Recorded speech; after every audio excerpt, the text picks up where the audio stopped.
I'd like to welcome you here tonight. My name is Linda Weltner. I'm the host of MTV's Changing Our World.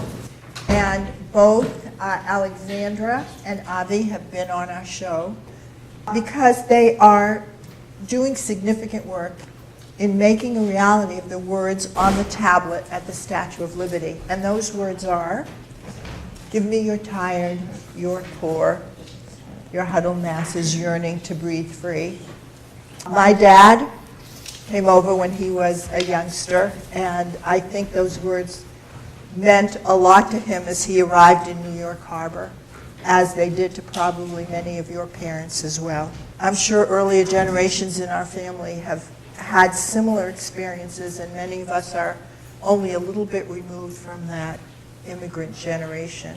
Most of us would like to see our good fortune as the children of immigrants extended to others at a time when so many immigrants are being demonized, legal or illegal. Our minister, Wendy von Zirpolo, is particularly passionate on the subject of immigration and has already been arrested in Arizona for civil disobedience. I can't tell you how proud we Unitarians are of her. Not only for her compassion and understanding of the issues, but because you don't dare mess with a minister who has a police record. So now Wendy has a few words to say. Well, good evening, and thank you for coming out. I'm not an expert in immigration policies or facts about undocumented people or the pathway to citizenship. In fact, 3 years ago, I would not have imagined myself working hard to make sure that a forum was in place to help raise awareness about the issues. But I am a changed person because of what I've learned and what I've seen in the last 2.5 years. And I'm here tonight to tell you just a little bit about that.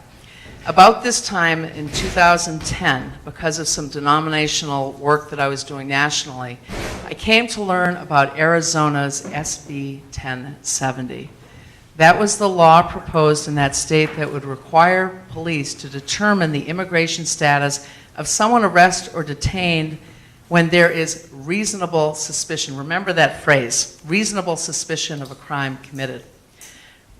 My interest in the law was driven by friends and colleagues who called into question the relationship between the proposed law, racial profiling, and an agenda bent on targeting, scapegoating, and harming Latino and other people of color communities. Both my head and heart headed out to learn more. What my head found was just a deluge of propaganda about how much money those people cost us, how entitled those people were, how dangerous those people were, et cetera, et cetera, et cetera. Propaganda that was all readily discounted by facts that clearly proved this not to be the case, and at times the opposite of the case.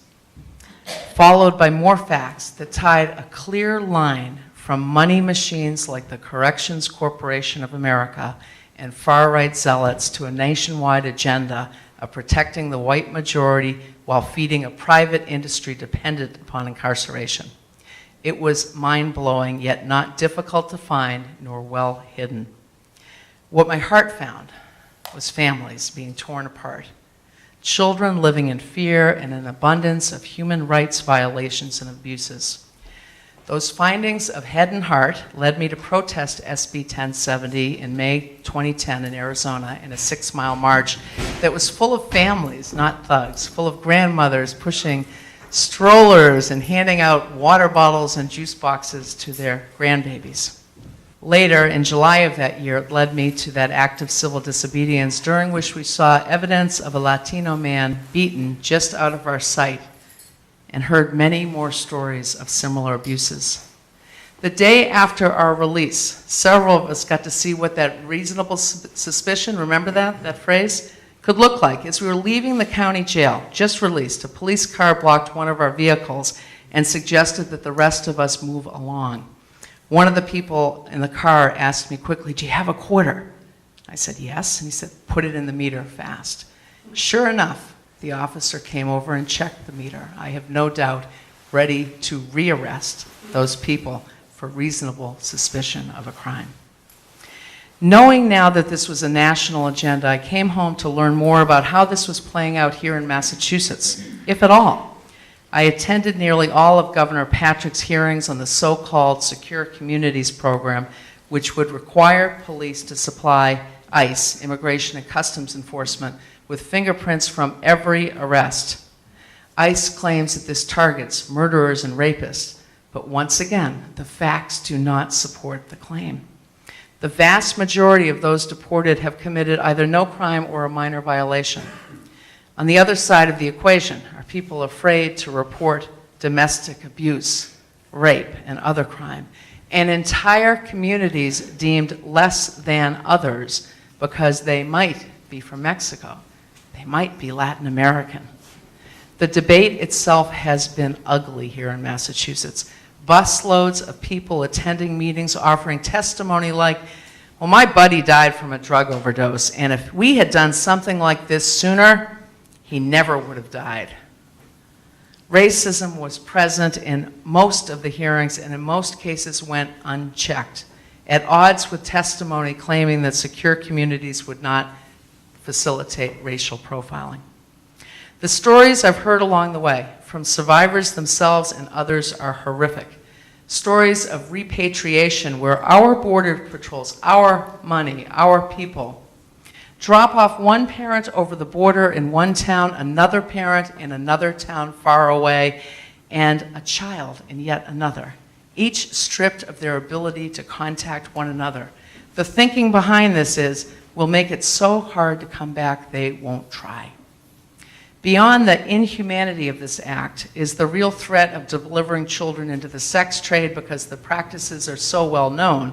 Those who would take advantage of these youngsters know just where to look. The horrors are not limited to those who are living here without documents. Last year at this time, we heard of a young couple. He was at home, she was at work when she went into premature labor.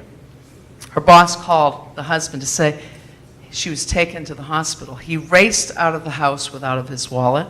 He was stopped for a minor infraction. Without the ability to prove his identity, he was sent back to where he belonged. By the time he had gotten somebody to bring proof of his citizenship, at his own expense, by the way, and he then returned, the baby had died. His partner had been left alone to grieve. These stories are endless, and they're not just happening in Arizona. They're happening right here. As I said, I'm not an expert, but I'm informed, and I will not be silent with my voice or my vote. There is an internal war of sorts going on in our country. It's not new. Those who recall Selma know it well. The busing in Boston, you know the list of battlegrounds. It's time for it to stop, but it will take all of us opening our heads to hear the real truths about how we orchestrate immigrant populations to our financial benefit, how we have impacted economies, exacerbating the flow of people out of other countries, how others profit from the lengthy incarcerations, how people are abused in our name and with our dollars. And we need to open our hearts to see how real people, including children, are being harmed and even killed. That we might feel safer and in control of what we perceive to be ours and ours alone. So thank you for taking this step on the journey. We may or may not come to an agreement on the details of what makes good immigration policy or what the pathway to citizenship should look like. But I'm guessing that we can agree on what that compassion is good and horrific violations of human rights is bad, and that we need processes in place promoting the first and preventing the latter. Thank you. Our first speaker is going to be Aviv Chomsky, known to those who love her as Avi. She is the professor of history and coordinator of Latin American studies at Salem State University. And this semester, she's in California as a visiting professor in history at Pomona College. She's written 6 books, including A History of the Cuban Revolution. She lived in Cuba for a while. Linked Labor Histories, New England, Columbia, and the Making of a Global Working Class. They take our jobs and 20 other myths about immigration, which is very relevant tonight. Identity and struggle at the margins of the nation state. And on behalf of HealthLink, the environmental group that has been working so hard to close down the Salem power plant, she went to Colombia, where coal for the power plant was mined, and brought some of us along. And the result was another book, The People Behind Colombian Coal, Mining, Multinationals, and Human Rights. Thank you, Linda. I have to say that I am kind of an expert on this topic, having been studying it, researching it, and writing about it for what feels like a generation, I guess is a generation. In 2007, I published They Take Our Jobs and 20 Other Myths About Immigration, and it was subsequently translated into Spanish. It was published in the United States in Spanish, and it was just published last month in Cuba, in a Cuban edition, and I was there at the Havana Book Fair for the launching of the book in Spanish, in the Cuban edition.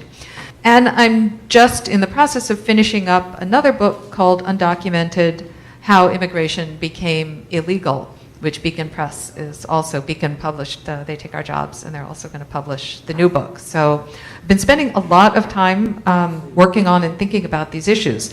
So I thought what I would do tonight is talk about what I think are sort of the two main areas in which most people in the United States live with a series of myths, and we live with those myths because we have been inculcated with them practically from the day that we're born and every day that we open the newspaper or turn on the television or turn on the radio.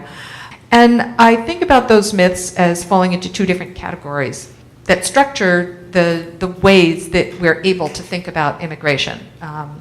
One of those is the area of the economy, and what does immigration have to do with the economy? So I'm going to spend some time talking about that. And that one's fairly straightforward. The other one is more complicated and perhaps even more deeply embedded in our thought processes and in the way we're taught to think about this country and what it is. But it has to do with issues of race and status, and how and why we have created different statuses for different people over the course of our history, and why we're so intent on maintaining different statuses for different people today. That is, it's become so naturalized to us that people have different statuses that we don't even stop to ask, why exactly is this? But of course, as academics, it's our job to ask why everything is, and everything is a social construction, so we have to see, well, so how did this idea of status get constructed, and who falls into which status? So I'll talk just a little bit about both of those. Immigrants and the economy, I think we've all heard umpteen times statements like immigrants take American jobs, immigrants don't pay taxes. And I think one of the things that is going on in the contemporary era, and I would say that our era of contemporary thinking about immigration goes back probably to the early middle of the 1990s. Perhaps set off in California with Proposition 187, which was the first piece of really big anti-immigrant legislation passed at the beginning of the 1990s, and it sort of became this, that is, immigration was not a hot button issue 50 years ago. It just simply wasn't. The ideas that we have about immigration just didn't exist. Interestingly, and this is relevant for understanding what's going on in the country as a whole, immigration became a hot button issue in the early 1990s in California when the results of another very important change in California law were starting to really be felt. And that was Proposition 13. Does anyone remember Proposition 13? Proposition 13 was another very important California, where California goes, the nation goes, right? Proposition 13 was a property tax reduction initiative at the end of the 1970s. And it was the beginning of our whole neoliberal era in the United States. The idea that we shouldn't be paying taxes, that government is bloated and wasteful, and we should be cutting back on social services. And the whole Reagan Revolution really got its start in California with Proposition 13. So the reductions of taxes in California had very serious impacts on the ability of the state to provide the public services for which it was known, including its universities, which are really feeling the impact now. And as these cutbacks started to have their impact in everything, and when I talk about social services, I'm not necessarily talking about welfare, I'm talking about things like trash collection and public libraries and roads. And I just like to start my classes by asking my students, so what do you think has gotten better in this country in the last 30, 40 years, and what do you think has gotten worse? And the things that have gotten better are all things like technology, and the things that have gotten worse are all like basic survival and infrastructure kinds of needs, things like health and education and access to childcare, to food, to higher education, to healthcare, the postal service. Everything that keeps life going has gotten worse because we've decided that we don't want to pay taxes because the government is going to waste our money, and therefore our society is falling apart. Seeing over the last 30, 40 years some really important changes in the economy, along with the era of austerity and government cutbacks, we're also living in the era of deindustrialization. And these two are really going hand in hand, what we could call the neoliberal era. The deindustrialization being, again, changes in government regulation that work to the favor of profit making and to the detriment of people, that help industries move abroad to get access to more favorable investment conditions abroad. And those more favorable investment conditions include access to cheap labor, access to repression that's going to prevent workers from forming unions, low taxes, no environmental regulation. So this idea of a race to the bottom, where industries are, the movement of capital is facilitated, industries are moving abroad, and that is also creating a race to the bottom inside the United States, so that unions are being destroyed here. The push to stop taxing businesses is going on here to create free trade zones even right inside the United States.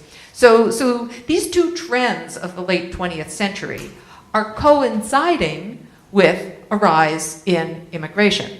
They're part of a very complex system that all goes together. Interestingly, increased inequality in the United States and the increased pressure on the middle class has also increased the demand for extremely low-paid immigrant workers. And it's done this in two ways. One, as the population of the extraordinarily rich is growing, they've started to demand whole new areas of services that they don't want to pay for, things like landscaping, industries that barely existed, that is, individuals didn't hire landscapers when I was growing up, but now lots of individuals hire landscapers. But not only the super rich are demanding these cheap services, the increasingly squeezed middle class is also creating more of a demand of services for these services. The more economically squeezed they get, the greater need they have for very cheap services. Things like fast foods and processed foods. Who processes those foods? Who works in the back in those fast food places? Very low paid immigrants, and that's what makes those goods and services cheap, so that the middle class can continue to just barely cling to a kind of a middle class lifestyle as they're working harder and harder and finding it harder and harder to make ends meet. And certainly having no time to prepare their own food or anything like that. So this interrelated set of economic changes has contributed to both pushing people out of Latin America, because as industries and agriculture, extensive plantation, export-oriented agriculture spread into those regions, they create pathways that push people out of subsistence farming into the labor markets and into migration, just as the conditions of the labor market in the United States are creating more demand. So it's a system, it's a process.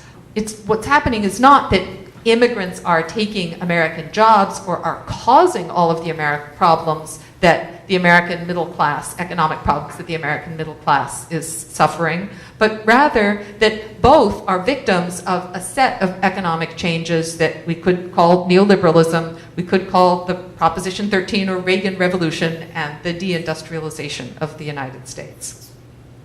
So that's one set of issues.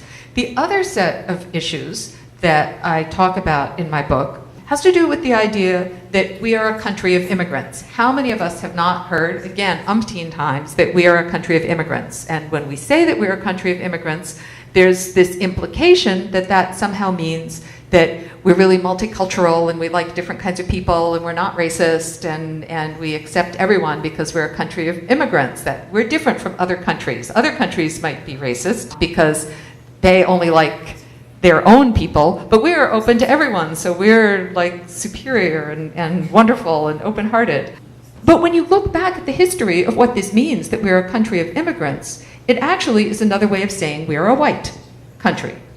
Because who were the immigrants who came to this country and created a country that excluded the people who lived here, who were not white, who brought hundreds of thousands of enslaved people who were not white, who were not considered immigrants because they were brought here by force rather than voluntarily, and who were not considered part of the country? That is, saying we are a country of immigrants is saying that only the white people who are here comprise the country. The other people who are here are not immigrants, so they are not part of the country. Does everyone follow that? So to say that we're a country of immigrants is actually a way of applauding the white nature of the country rather than implying some kind of multiculturalness. When we say we're a country of immigrants, we have a picture of Europeans arriving, perhaps as pilgrims, perhaps to Ellis Island, most of them during a time period when only Europeans were allowed to immigrate or to become citizens of the United States. At a time which lasted until the middle of the 20th century, when 3/4 of the world's population was prohibited from coming to the United States because they were considered to be unassimilable and ineligible to citizenship, since citizenship was restricted to white people and people of African descent added after 1870. Most of the world was considered to be Asia, and Asians were considered to be aliens ineligible to citizenship, so they were not allowed to immigrate during this period when we say so many of our ancestors, white people's ancestors that is, came here when only white people were allowed to immigrate. So when I hear white people say things like, well, my ancestors did it legally, what they're really saying is we live in a country that has always allowed only white people to immigrate. So yeah, your ancestors got to benefit from white skin privilege. Sure, you can't change that, but is it something to be really proud of?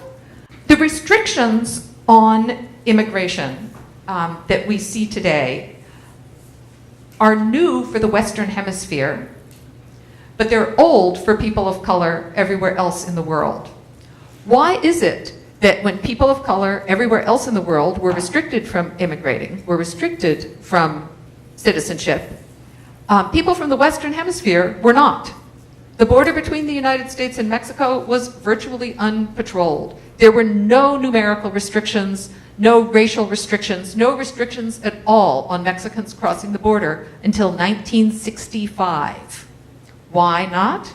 Because Mexicans were not considered immigrants. They were considered workers.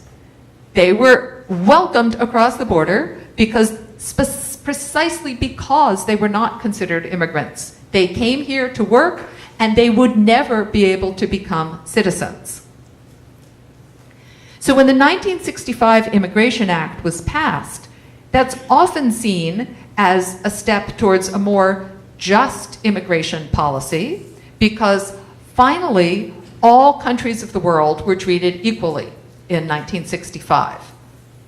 But being treated equally when all countries are not equal doesn't mean that all people were treated equally, because the way that all countries were treated equally in 1965 is that every country got a quota, an equal number of people who were allowed to immigrate into the United States.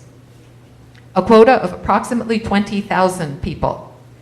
Now, some countries are very small, and have very few people who want to immigrate to the United States.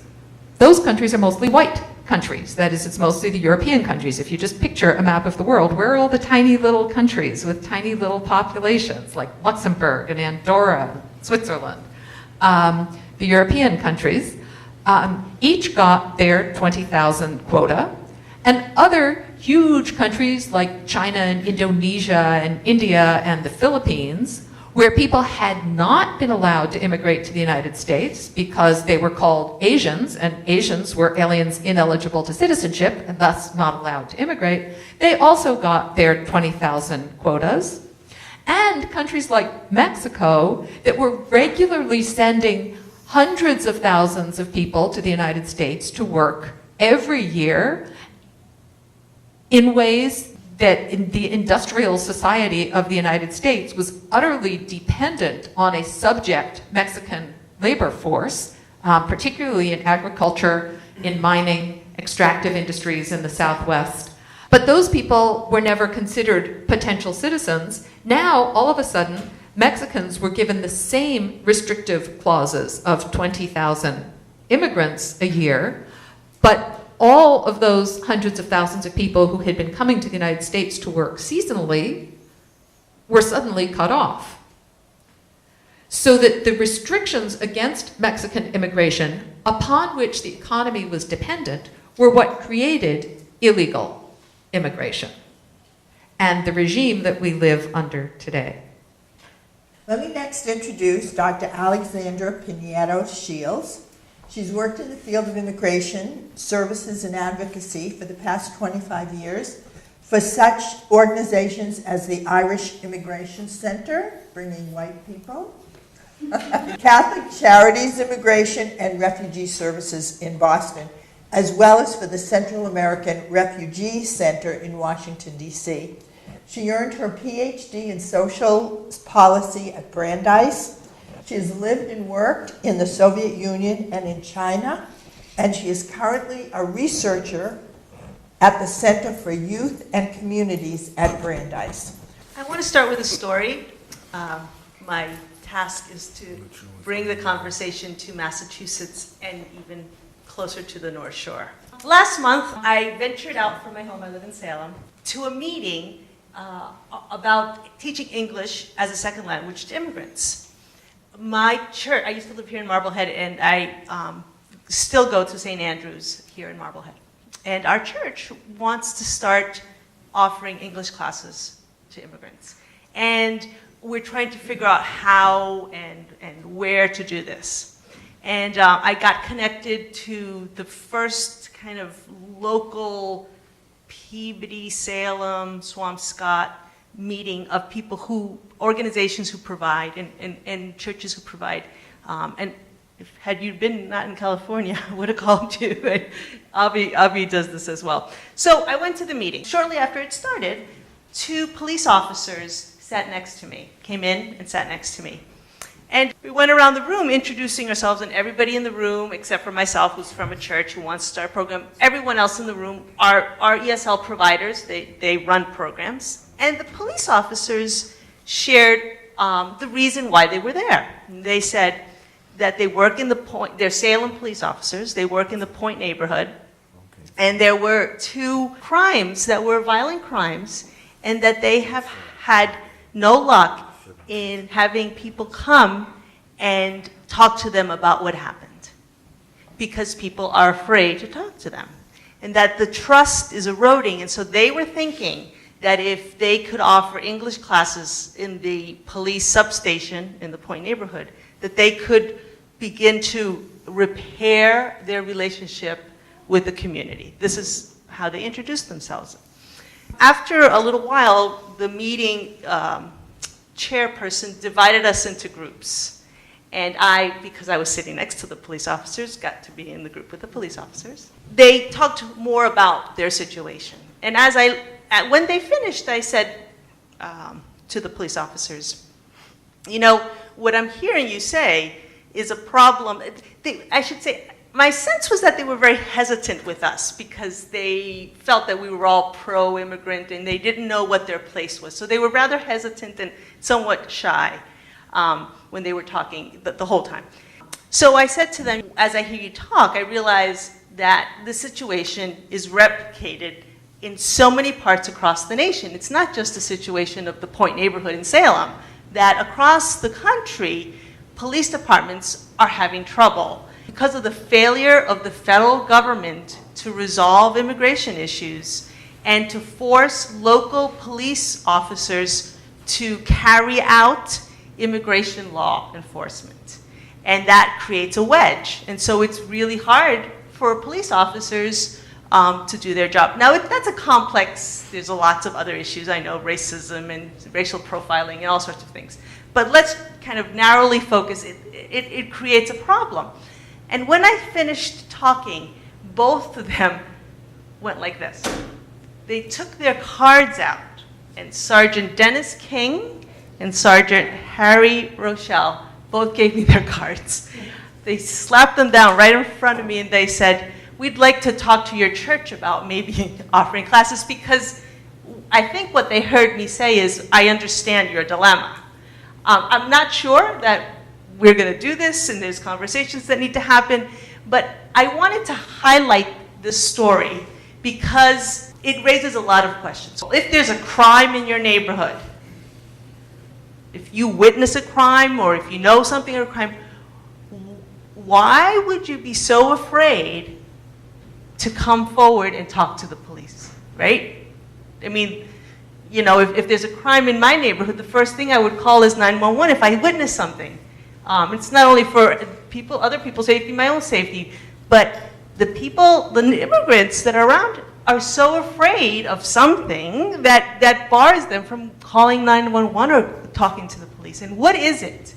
Now, the answer to that question is really complex, and this is short, but I'm just going to choose a small sliver of an answer of that to talk and focus it here in Massachusetts and on the North Shore, and then end with a call to action of something you can do about what Wendy has shared with you, and she's already given you some of what I'm going to share. She talked about secure communities, and I'm going to be talking about that federal policy.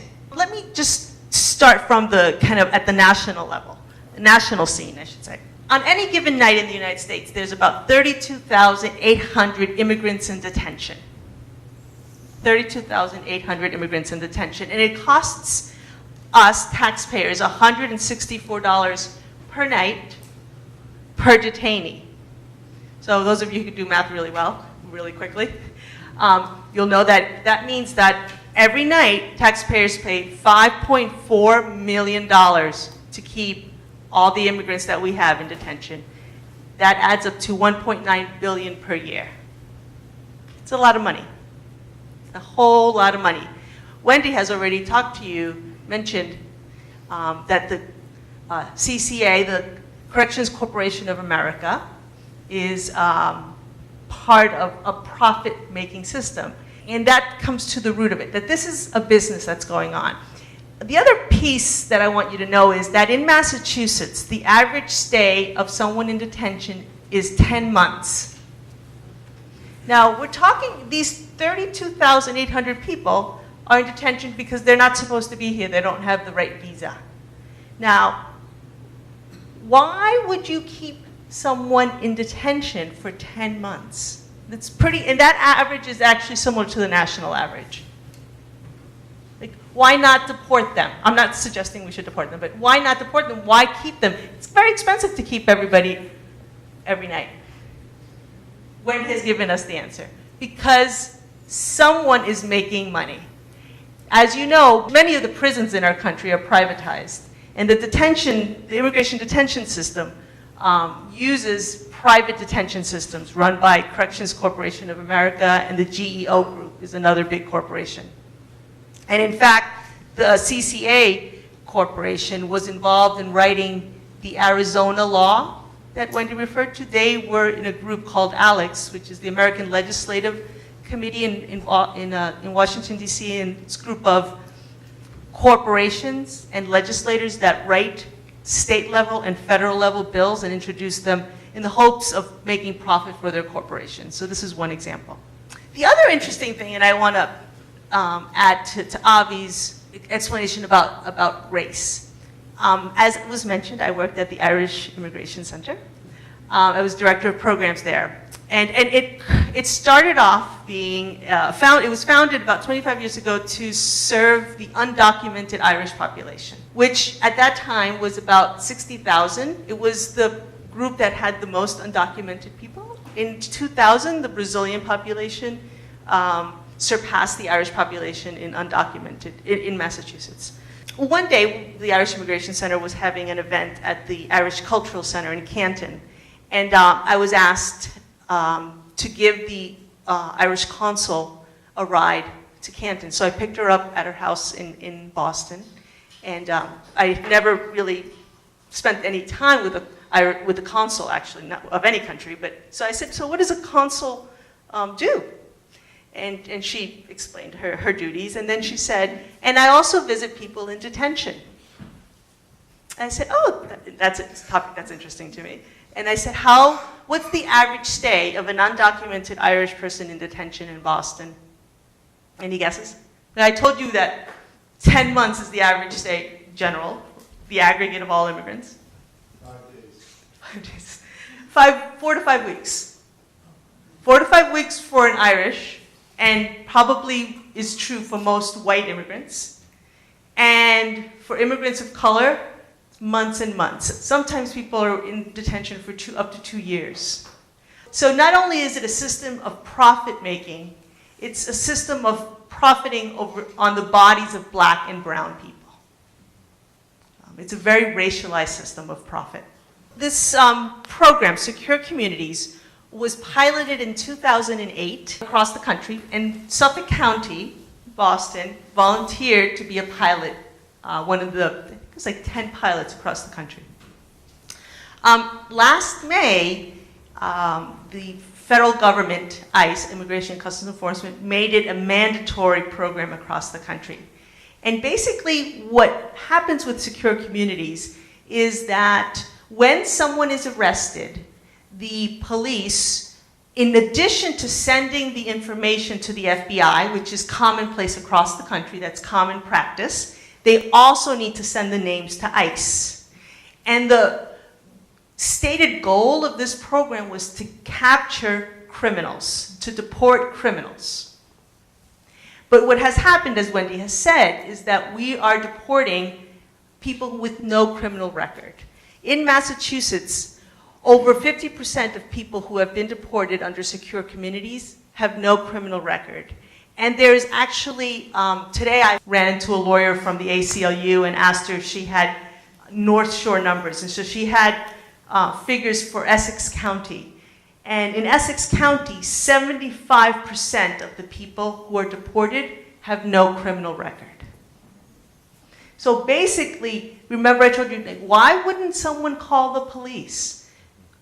Someone wouldn't call the police because if the police comes and they're mandated to ask you if you look like Isabel or if you look like me, if they're required to ask you where your green card is, and if you don't have one available to show them, you could get deported, or your child could get deported, or your mother or your husband. And so immigrants know that their families are being torn apart because of Secure Communities.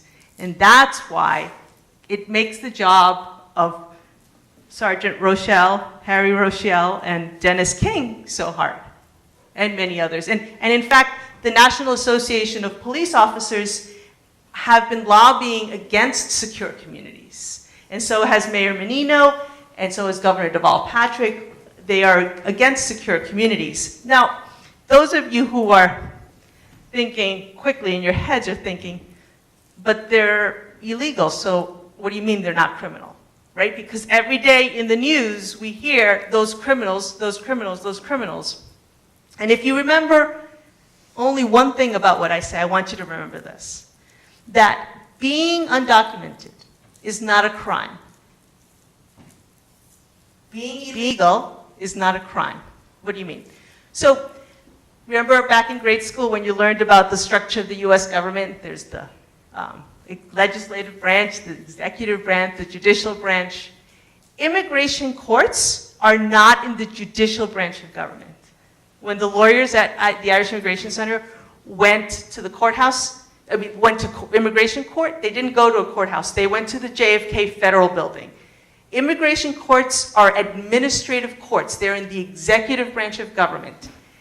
Being undocumented, not having your visa, entering without inspection, entering without a visa, or having a visa but then when it expires overstaying your visa, both of those things are administrative violations. And in any other case in the United States, when we have an administrative violation, the penalty is a fine. It's certainly not ever, and there's no other case of an administrative violation leading to imprisonment or deportation, or being separated from your children. So it's extremely punitive. It's extremely punitive by our own standards.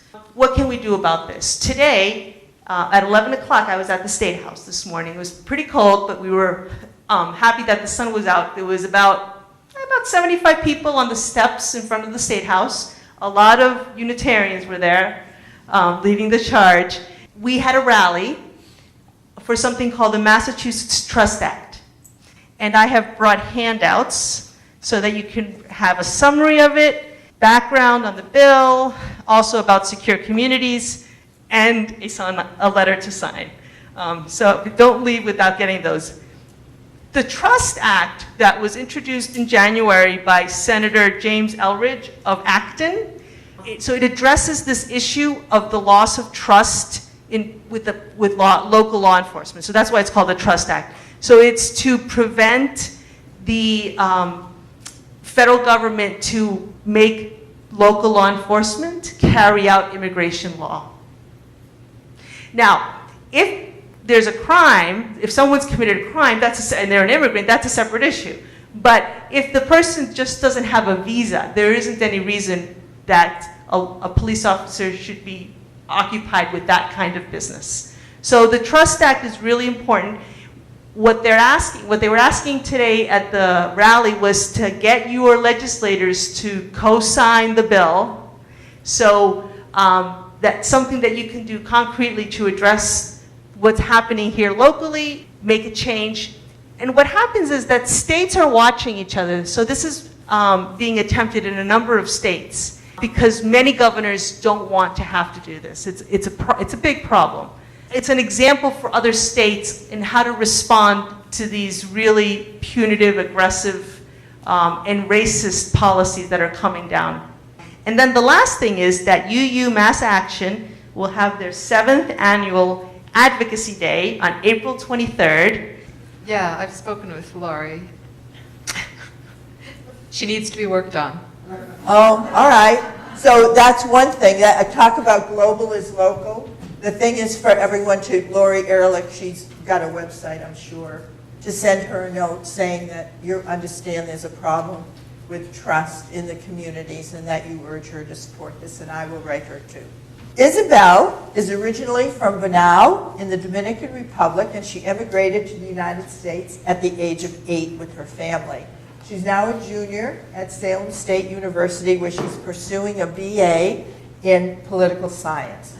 At the age of 16, she graduated from high school and noticed all the injustices facing her and her friends who were immigrants, and she became a leader in a group called United We Dream, and in another group called the Student Immigrant Movement, which are youth-led organizations that fight for the rights of immigrant students. She's recently been named Latino Giant of the Week, even though she's not wearing her tiara. And in 2010, she came out at a meeting at Harvard University for the first time as someone who was undocumented and unafraid. And that is a very brave stance to take. She hopes to attend law school and become an immigration attorney. So my name is Isabel Vargas. I was originally born in the Dominican Republic. I came here at the age of 8, and I'm still an undocumented student. And growing up, my parents were a huge supporter. They were like always there for me. From my mom, I learned a lot about how to fight. She was always there for me at every after-school meeting. She was such a good mom. She still is. And in 2006, when a lot of the immigration rallies were happening across the country, my mom was one of the organizers in Lawrence, and she was head on saying like, "Si se puede, we could do this," fighting for immigration reform. So I think I got it from my mom, where us activists comes in. And my father, he works in Boston, and he delivers Little Debbie cakes outside. And he used to take me to work with him at like 4 in the morning, and he taught me a lot about hard work. And he used to tell me, life isn't easy, but we came here because we wanted a better future for you. So at a very early age, I understood that, when you have love for your kids and when you're a parent, you do things that it doesn't matter where you have to go. You do anything for them. So I always understood that. And I always knew I was undocumented. I always knew I didn't have papers, but I didn't know how that affected me until I got a job, and I was 15. And I got my first job at a dentist's office. And I came in for the interview, and the guy said to me, "You're perfect. Like, we're going to hire you. You're hired on the spot." It's like, great. I started the next day. And when he gave me the application, it didn't say anything about a Social Security, so I was like, I could work here. I was guaranteed a job. And 3 days later, he asked me, "Isabel, I'm going to need your Social Security. I'm sure it's not a problem. Can you bring it in tomorrow?" And I said, "Sure. I'll talk to my mom about it." I just lied to him because I didn't know what to tell him. But the next day, I came in and I sat down with him, and I was like, I've been here for the past 10 years. I don't know if I could work. I don't know what that's like. But, if you want to hire me, you can. And he told me, I don't know. I didn't know there were people like you here. I didn't know there were illegal people in this country. So I can't have you work here. And I was just angry. I was so upset at the fact that I grew up in this country, undocumented, that, that I went to, that I didn't have anything, like I didn't have much. We lived in this apartment. I was just angry.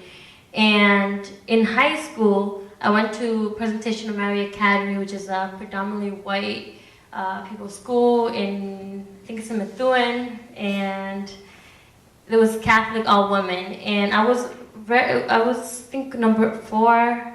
It was only like 4 of us Latinas in the school, and I think that's where my identity, I started to always question where I came from and why my parents brought me here, and I didn't want to be an immigrant, and I wanted to go back home, and I was really angry.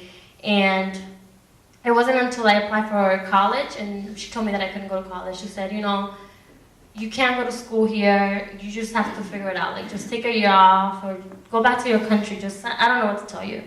And I was more angry, because I worked here. My dad always told me, in this country, if you work hard for things, you will go to college, you will get an education, and I couldn't get that, so I was really upset. But I turned all that anger, and I talked to a mentor that I had. We were working on the Obama campaign. And I told him, I don't have papers, and I don't care. I'm gonna work on this campaign because I have hope. And he connected me with this group called the Student Immigrant Movement in Boston. And I remember meeting this young man called Carlos. He was from Peru. And when he told his story, he talked about how the laws were broken in this country. He said, the laws are broken and they need to be fixed. And I was like, the laws are not broken. They're made for certain, to keep people safe. So at that moment, I realized that my parents brought me here because they wanted me to have a better future. They wanted me to go to school. They wanted me to work, and that they would do anything for me. So I started to know that my parents were not criminal. Like, my parents have paid taxes. My parents never killed anyone. Like, my parents were amazing citizens. And I went back to my community in Lawrence, and I started to organize the first chapter. And I got all my friends, and I started telling them that I didn't have papers, and my mom was going crazy, and it was just, it was a mess. But one of the things that I remember was that in 2010, a lot of students started coming out as undocumented across the country. And that was really important, because people started seeing these young students coming out and saying, we're undocumented, we're here, and we're gonna stay here, we're not going anywhere. And that gave me a lot of power and a lot of hope. And then after that, I started to work for the Student Immigrant Movement in Boston. I became one of the organizers and started organizing across the state. And then I started school I feel like it happened so many years ago, but it was only 2 years ago. I started going to Salem State University, and I am majoring in political science. And in one of my classes, there was this guy who was a Republican, and he talked about, we were having an immigration debate for my final paper, and he said, we should deport those Mexicans, and we should just, they don't pay taxes, they're criminals, they just take our jobs. And I was so angry, but growing up, I always struggled with like telling people like who I was and immigrants. And I stood up to him and I was like, I'm undocumented. I don't have papers. I've been here for the past 10 years. If you don't know, you shouldn't be talking because I pay taxes every year. And, after class, he talked to me. He's like, hey, thank you for like letting me know about this. I wasn't sure. I didn't know what illegal people were. That's what he called it. And that was the first moment that I realized the power of organizing, why it was important for me to have a voice and for me to tell people my story. And even though I was scared, like I didn't know what was going to happen, I just got the courage to tell this guy that. And a couple of months ago, I went to California and I was doing a fellowship down there, and it was June 15th, and President Obama came out with the Deferred Action for Undocumented Youth, which gives us like a work permit and a social security so we could work here for up to 2 years. And you have to fill like a bunch of requirements, so not everyone qualified for it. But that was a moment that I feel very proud of all the work that we have done across the country. It wasn't just one day that President Obama said, hey, let me give everyone work permits, especially the students. No, like we worked really hard for this. Like, there was a lot of work that had to be done in order to get the president and everyone else on board. And that was a moment I went back home and I remember telling my mom, like, hey mom, I have a work permit. And it killed me because my mom said to me, I can't wait for it to be me, and that was, it hit me, it hit me so hard because I knew that the work wasn't done, right? That even though I was able to go to work and I was able to get an education, like my parents, they're undocumented, like I fear that my parents could get deported at any time, especially with everything that's going on. So there's always that fear, right? But just, I look at my mom all the time and she's like, I'm very proud of you. And I just know that there has to be so much work that we have to pass immigration reform. So, we've come a long way, but there's a lot more work to be done. So I want to thank you guys for being here, and hopefully we kick off a group here or something. So thank you. Neoconservative generally refers to social thought and policy, whereas neoliberal refers to economic thought and policy. They're practically the same thing, and it's neoliberal because it's reviving not the liberalism of the middle of the 20th century, which we think of as sort of Democratic Party social welfare state. That's what we associate with liberalism, those of us who grew up in the 20th century. But neoliberalism looks back not to that, but to 19th century economic thought, 19th century liberalism that is based on the idea of private enterprise and free trade and lack of government regulation. That is, the best government is that which impinges least on private enterprise. All right, and let me just explain. It's part of Orwellian plot to get us all confused. But I mean, basically neoliberal and neoconservative mean practically the same thing.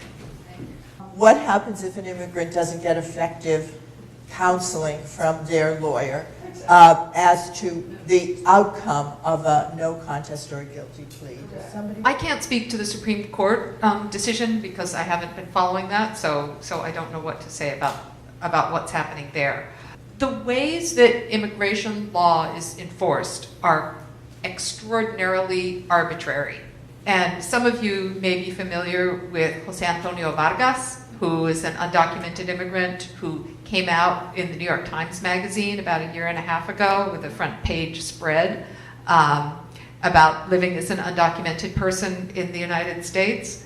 And he wrote a piece recently about what his life has been like since he came out in this public sphere, and that people keep asking him, well, how come you haven't been deported now that you have splashed yourself across the front page of the New York Times as being undocumented?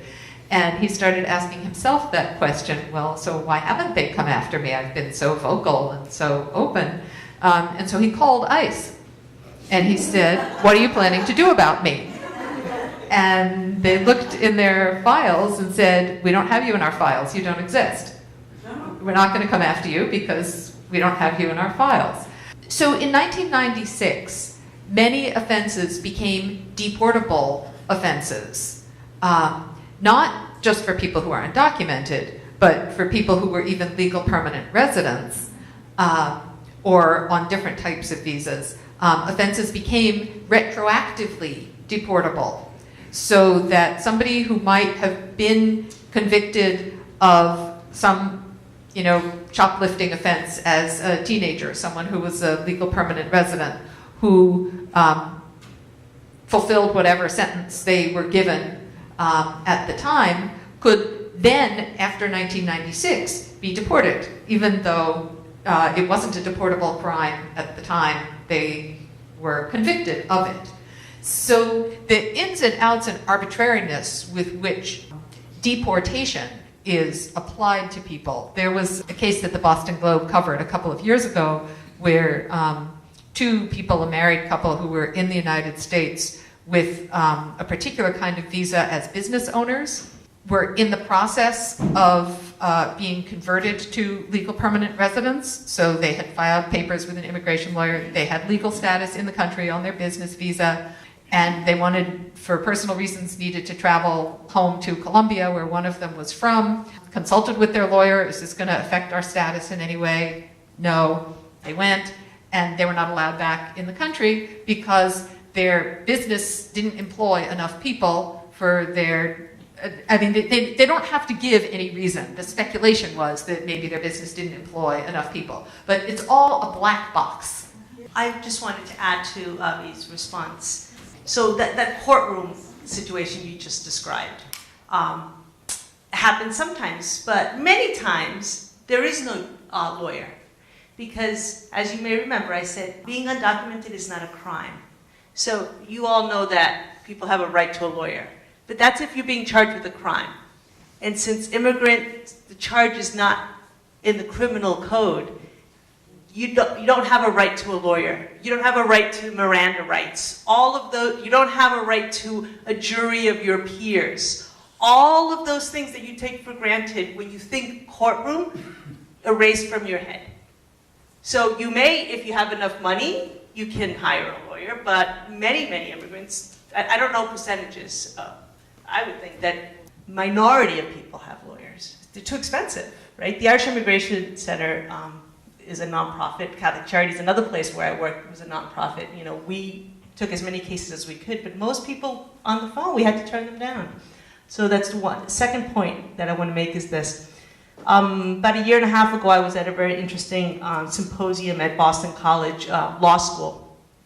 And it was a conference with immigration law professors and immigration judges.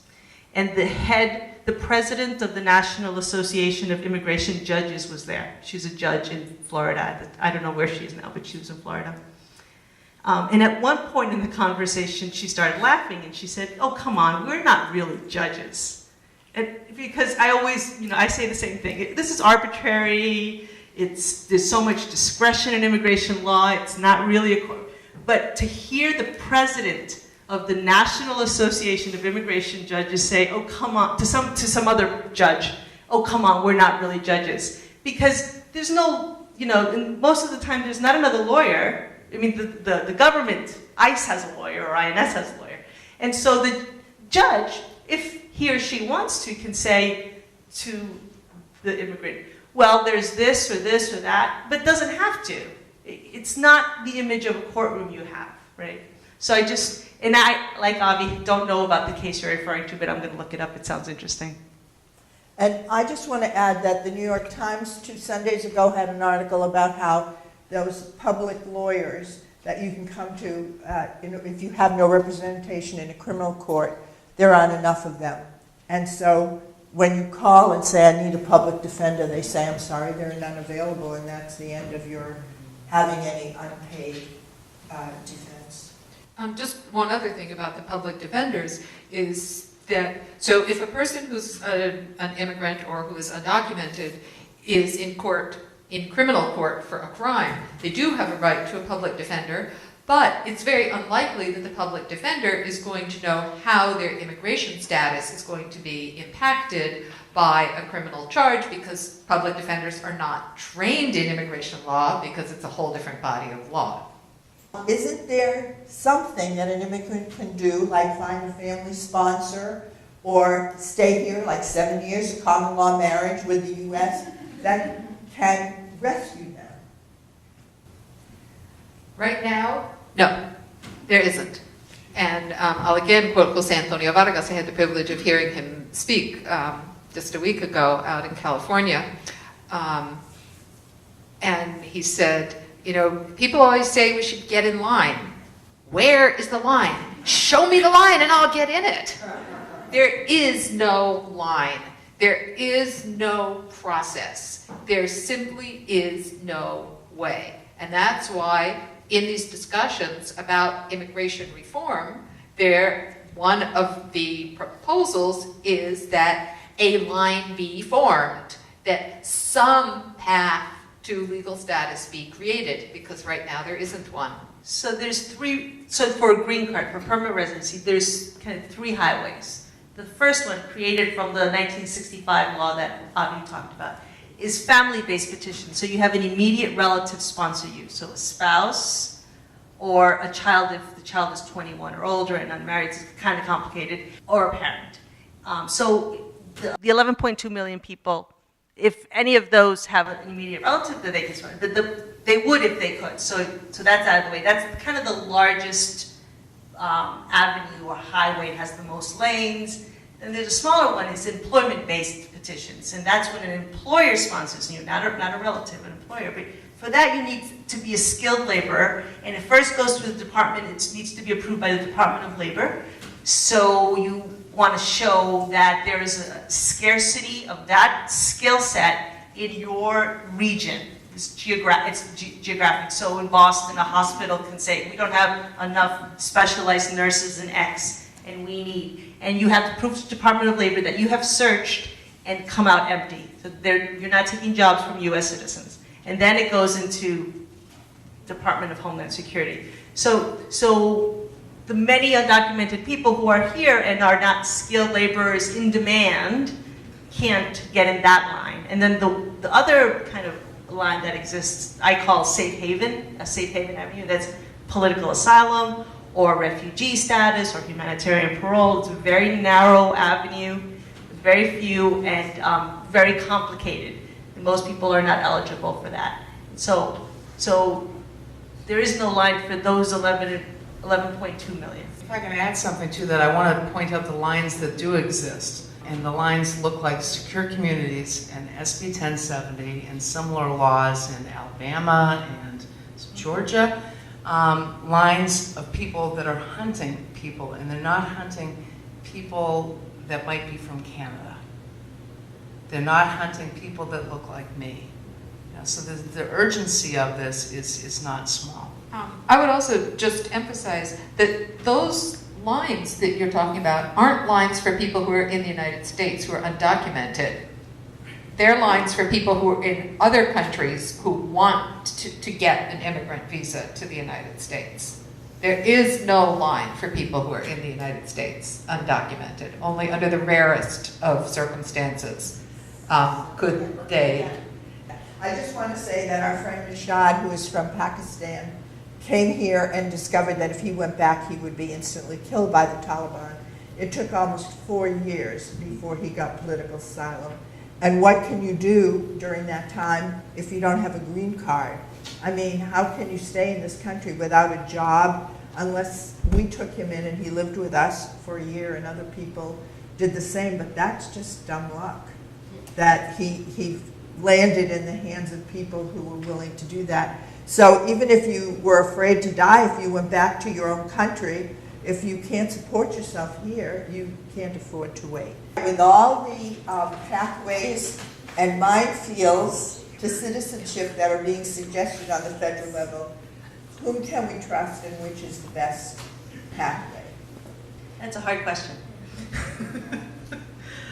I recently found out, I was at the State House probably about 2 or 3 weeks ago, and there was a hearing on immigration, and one of the presenters shared that the so-called Gang of Eight, so all of these individuals that are presenting immigration proposals, all get substantial amount of money, between $15,000 to $200,000 from the private prison lobby. Schumer gets $200,000 a year from the private prison lobby. So it's not in their interest to stop this system of detentions and deportations. It's very profitable, not only to CCA, the Corrections Corporation of America, but to our legislators too. So So I'm really concerned about what I've seen, and especially the kind of qualifications, for example, until there's a system that can track, an electronic system that can track entries and exits flawlessly. That's about 1 million people leave and enter the United States on a daily basis. It's a very big task. Or completely securing the borders, which has never ever happened in our history.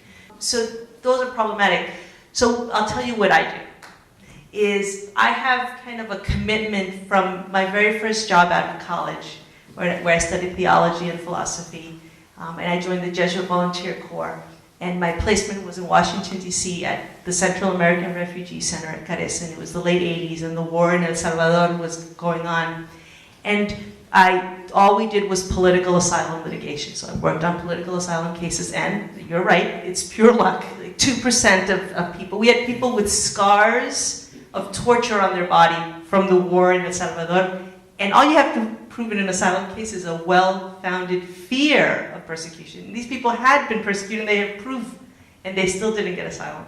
So I became very disillusioned with our legal remedies.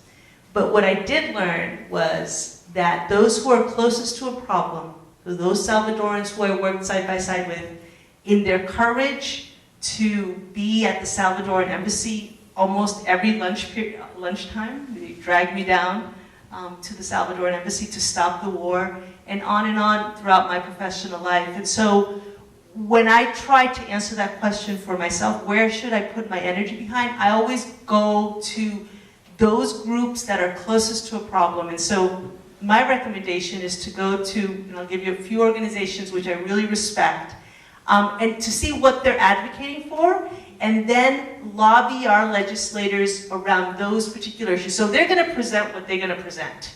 And we need to challenge that and add our own kind of particular. So for example, the National Day Laborers Organization, the National Network of Immigrant Rights, which is in Los Angeles. Locally, you want to look at Centro Presente, the National Lawyers Project of the ACLU. So there's a number of organizations that are lobbying for kind of a just and humane. The other document that I really love is the American Friends Service Committee, and perhaps, Wendy, have you seen this? So they have a document called 7 Principles of Humane Immigration Reform. Stop the detentions and deportations, make family unity a priority, create a path to citizenship for all immigrants, respect the civil and human rights of immigrants, protect all the labor rights of all immigrants, dismantle the private immigration detention system, and implement just international and economic policies. But they're spelled out in this document, that you can look it up, 7 Principles of Humane Immigration Reform, American Friends Service Committee, and it's a really nice document that outlines, it's rather short, it's just like 10 pages long, but it outlines what you should be advocating for. The DREAM Act is a bipartisan legislation that would support, would give a pathway to residency for undocumented youth under the age of 16, have been in the country for the past 5 years or 4. It changes all the time. And there's a couple, you must have like a high school diploma, college, or military. So that's what the DREAM Act is. And it's different than immigration reform. I wanted to say one more thing about the previous question, which is, I love the sound of those principles of the American Friends Service Committee for Humane Immigration Policy. None of those principles are being considered by any of the proposals currently being discussed before Congress for a comprehensive immigration reform. So when you ask which of the proposals should we be supporting, if you support the ideas that Alexandra just listed, you should not be supporting any of them. And this is why I think the organizations that Alexandra mentioned, instead of advocating for comprehensive immigration reform right now, like comprehensive sounds so good, how can we be against something comprehensive? Like the problem is so complex, we have to look at it in a comprehensive way. However, in the current political climate in the United States, what comprehensive immigration reform means is punitive immigration reform. And this is why organizations like the ones Alexandra mentioned, instead of advocating for one or another forms of comprehensive immigration reform, are advocating for what's been called piecemeal approach, like advocating for the DREAM Act. That is one small piece of legislation that is, in principle, friendly to those principles that you mentioned from the AFSC. There are many, many small pieces of immigration legislation being proposed at the state level and at the national level that don't harm human rights, but those are not the comprehensive proposals. The question is, if an American can go to Europe and just get a driver's license and go anywhere they want, why is there a difference here in the United States where people from Latin America are not allowed to drive and their foreign driver's licenses are not legal? And is there any legislation in line that might alter this? So Illinois, just last month, February, passed a Immigrant Drivers Act. And so now in Illinois, undocumented immigrants can apply like any other resident of Illinois for a driver's license. So that was a really big success. In Massachusetts, there's the Safe Driving Act that is somewhat dormant, but there are some groups that are talking about starting to address it again. A couple of different things. One is that, in fact, if you are not if you don't have a U.S. driver's license, you can, if you're here for a brief period of time, which is a comparable situation to the one you're describing, you can drive with the license from your home country. It's if you're going to be here more than 6 months or a year, that you're not allowed to continue to drive with the license from your home country. So somebody who's here for a short period of time actually can. But denying driver's licenses to people who are undocumented is actually something very new, and it was implemented at the federal level. That is the Real ID Act, which requires people to be able to demonstrate citizenship or legal residence in order to obtain a driver's license. So before 2005, in most states, you could get a driver's license regardless of your status. After 2005, to be in compliance with federal law, states have had to implement further requirements. So the states that do not require proof of citizenship or legal residency to get a driver's license are actually in violation of federal law and risk the loss of federal funds for traffic-related purposes because their legislation is not in line with federal law. But is there anything being discussed to get rid of the Real ID Act at the federal level? No. At the federal level, everything that's happening is taking us further and further away from any kind of just treatment of people. Is it possible it's not the color of the skin or the country they come from, but an anti-Catholic bias with the fear that we're letting in too many Catholics? I've never heard of that argument. It's a very interesting argument to ponder. It would be interesting to see how many are indeed Catholic. I don't want to presume. I know a lot of Latino evangelicals, and so I don't want to presume that they're Catholic.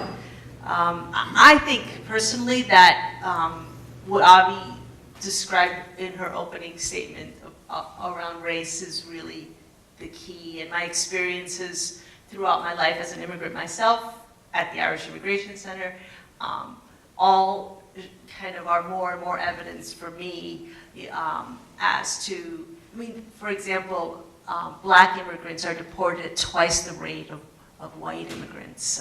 Just over and over again, all the stats you have and it's nothing new. Our whole history, the Chinese Exclusion Act, it's always been very racialized, this whole history of immigration. So, but I'm going to think about it a little bit.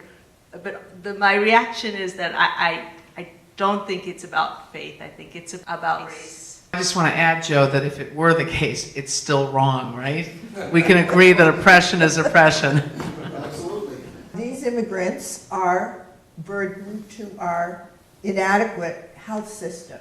Do you think that that is part of the backlash that they are requiring interpreters and getting through Mass Health services that are difficult to come by in the ordinary community.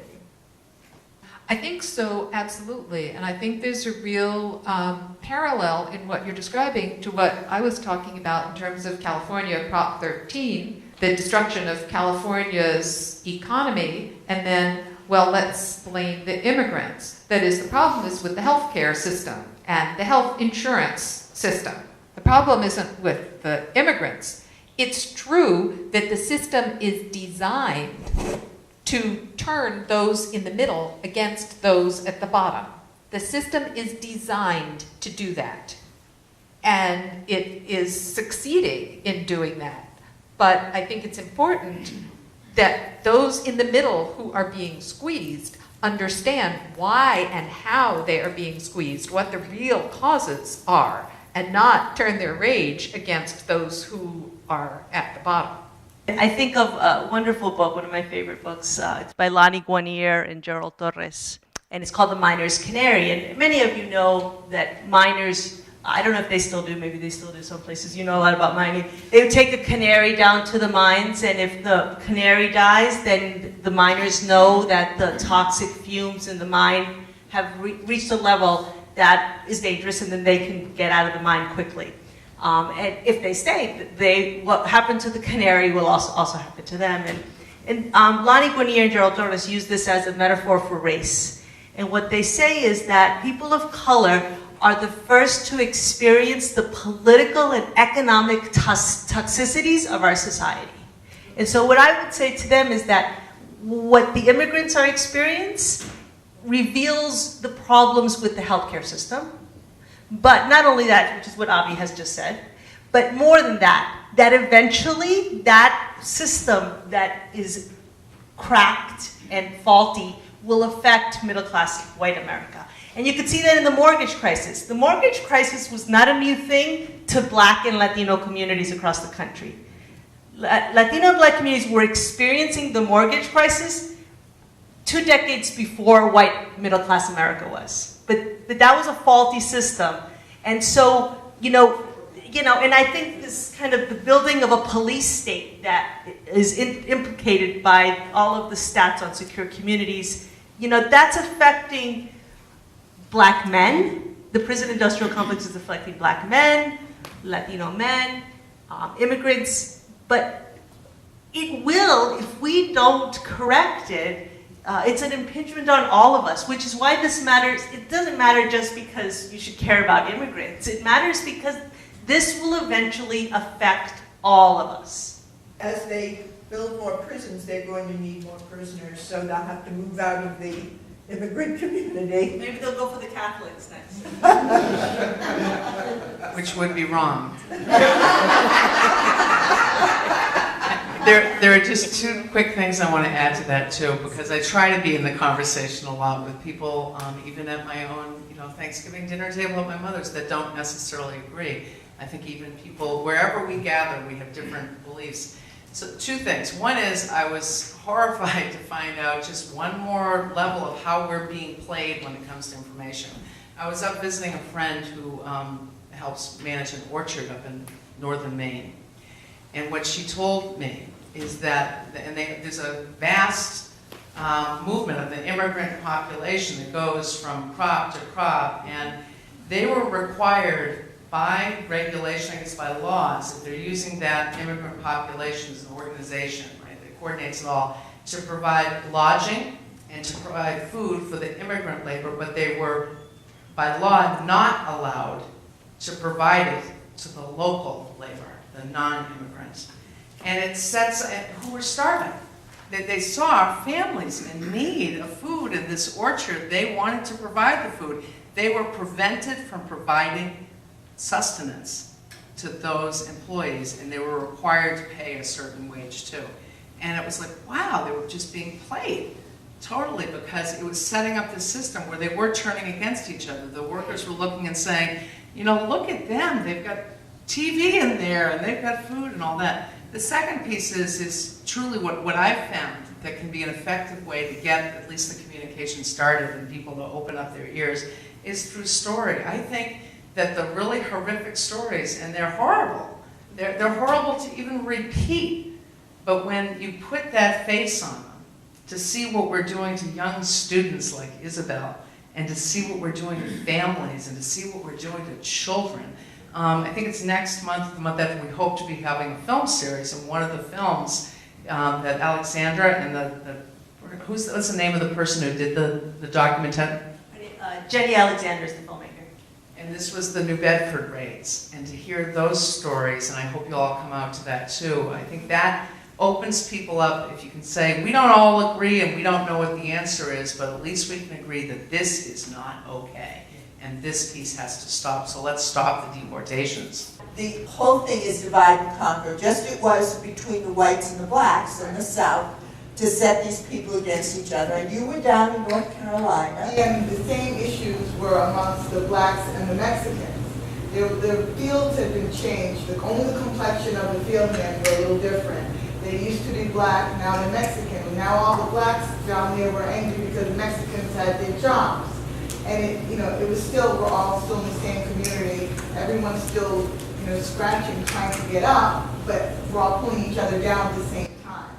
And you found that the complexion of the fields had changed so that Mexicans were taking the jobs of blacks. And so the blacks and the Mexicans were turning against each other because of this economic situation. Right. It all had to do with the bottom line and the fact that the Mexicans, being on tenuous foundation, were less likely to ask for a reasonable wage or safety regulations or any amenities that would be given to an ordinary worker, where the blacks were more aware of what was needed and wouldn't settle. Let me just end by saying I have learned so much tonight. I wouldn't have missed this for the world, and I am very honored to be here at the table with the four of you. And I just wish that everybody knew as much as we know after just this one evening. I'd just like to thank the people that are going to help us share this word with other people. So thank you to Tom Gale and Alexandra Schilling and Bill Smalley, and also Mary Gardner and the other members of the group that are committed to raising awareness here on the North Shore. And thank you all for coming out. And if anyone here would like to join the committee to have a series on immigration to educate the community, just speak to Wendy after this meeting, and you'll get a notice of when to show up and do work. And thank you to these three amazing panelists.